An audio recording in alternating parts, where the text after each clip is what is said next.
I came across your social media platforms and I think you'll be a great fit for a collaborative social media company I created called Team 10. I don't think I'd be a great fit for Team 10.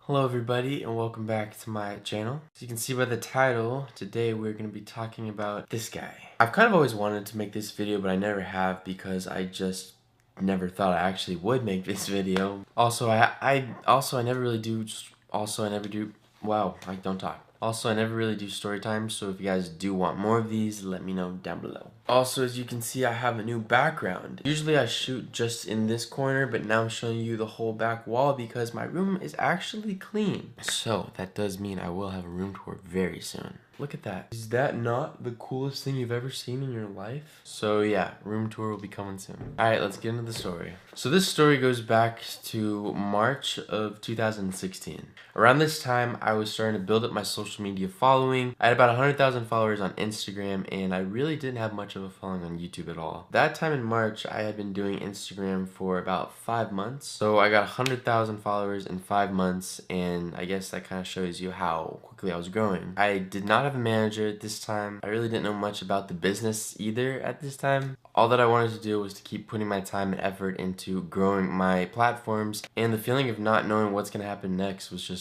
such an exciting feeling. So that's what kept me motivated and kept pushing me to do photo shoots, to reach out to other people, to collab, to just gain experience in the social media world. Since I was growing so quickly, a lot of people were starting to DM me. People wanted to collab with me, people wanted to ask me how I was doing it. People just had a lot of questions, and that meant that there were a lot of eyes on me. 2 of those eyeballs belonged to Jake Paul. Oh gosh. This was right around the time when Team 10 wasn't a big thing at all. I remember he just started vlogging and he had about 40,000 subscribers or 50,000, something like that. So he was really small on YouTube. So on March 23rd of 2016, Jake Paul sent me an email and this is what it said. I came across your social media platforms and I think you'll be a great fit for a collaborative social media company I created called Team 10. I don't think I'd be a great fit for Team 10.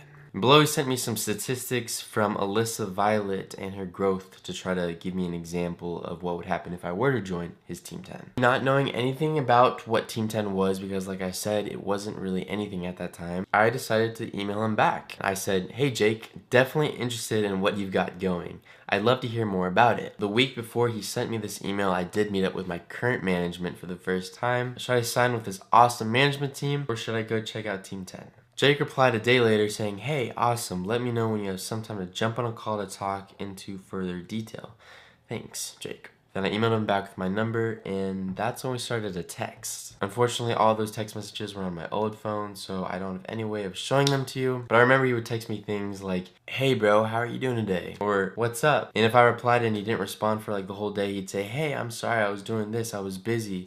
But how are you doing now?" Also, whenever he'd text me, he'd call me bro or homie. I don't know if that's relevant, but I'm telling you everything in detail. So after a few days of texting, we decided to schedule a call. When we had the call, I was in Vegas with my family. Again, not that that's super relevant, but I'm just telling you. So in Vegas, Jake gives me a call and we talked for about 10 minutes. He seemed pretty nice over the phone. He was a lot less energetic than what I've seen on his social media, but that is to be expected because he's on the phone with a random person he's never met. One thing he told me during the phone call that was pretty interesting is that he grew the Dolan twins. Without him, the Dolan twins would be nothing. He told me that he found them when they had no followers and he built them up to what they are now. He said the only reason why the Dolan twins have more followers than him is that they're better looking than him. So now you know. So he ended the call by asking me if I wanted to spend time with Team 10 to see if we had any chemistry, and I told him that I'd let him know. The next day, I decided to sign with my management, and I decided against Team 10. He then texted me a few days later asking me if I wanted to hang out with him, and I told him that now isn't the right time for me, so that basically ended our relationship. Now you may be thinking to yourself, "Dylan, do you regret not signing with Team 10 because you'd have more followers?" And the answer to that is no. If you're a Jake Pauler, or if you like Team 10, then go you. That's you, that's fine.